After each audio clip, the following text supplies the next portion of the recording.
Chicken roll చేసిన కావాల్సిన పదార్థాలు మిరియాల పౌడర్, కొంచెం చక్కెర వంగల పౌడర్, అల్లం వెల్లిపాయ పేస్ట్ వేసుకొని ఇలా ఫ్రై చేసేసుకొని, ఇదిగోండి ఇవి డజను కోడిగుడ్లు అండి. కొంచెం సాల్ట్ వేసేసుకొని ఇలా మొత్తం చిలకొట్టుకోవాలన్నమాట. అంతేనండి. మంచిగా ఇంట్లో రెడీమేడ్ చపాతీలు తీసుకొచ్చుకొని చేసేసుకోవచ్చు. పిల్లలు అడిగారని చెప్పి ఆన్ ది స్పాట్ లో చేస్తున్నాను.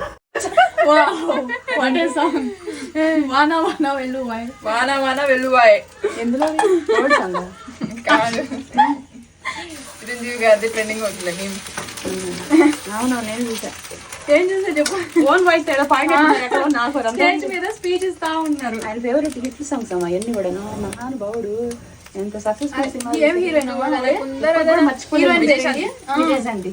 ఆయనేమో మా విజయశాంతి, మన విజయశాంతి అంటారు. గొప్ప గొప్ప సినిమాలు తీసేశారమ్మా. ఇంకా లైఫ్ ఇంకేం లేదు, ఇక రాబోయే రోజుల్లో ఏముండదు ఇక్కడ. అంత గొప్పగా మంచి సినిమాలు తీసేసి ఇవాళ ఇప్పుడు కూడా రీచ్ చేసుకుంటామంటే చిరంజీవి సాంగ్స్ విని. అసలు ఇంకా అలాంటి హీరో ఇక పుట్టడో పుట్టబోడు. ఎప్పటికీ నా ఓటు చిరంజీవికే. నేను ఉన్నంత కాలం పోయిన తర్వాత కూడా అది అంత ఇష్టం. ఆయన అంటే అభిమానం. చిన్నప్పుడు చిరంజీవి సినిమాలు చూసి ఇగోండి మా సొంత డాడీలా ఫీల్ అయిపోయేవాళ్ళు. అంటే అలాంటి కనెక్షన్ చిరంజీవికి మాకు. చీచి అసలు ఆయన అభిమానురాలు నేను. అంటే చీచి అంటావేంటావా? చపాతీ ఉడకలేదు అనుకుంటావా? చపాతీ ఉడకపోతే చూడండి చికెన్ రోల్స్ ఇవన్నీ. అంటే ఇవన్నీ ఇదిగోండి, ఇవన్నీ చికెన్ రోల్ కి రెడీమేడ్ చపాతీ తీసుకొచ్చేసి కొంచెం సాల్ట్ వేసేసి డజన్ ఎగ్గులు అనమాట. ఇదిగోండి చికెన్ పకోడా అలా చేసేసి ఈ సలాడ్ ఇవన్నీ పెట్టుకొని ఇప్పుడు చేసుకోబోతున్నాం అనమాట. రెండు తిన్నాం.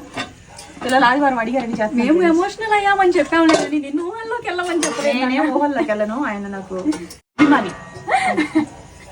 అయిపోయిందా? రోల్ పెట్టేద్దాం, ఒక్కొక్కటి వేసేసుకోండి.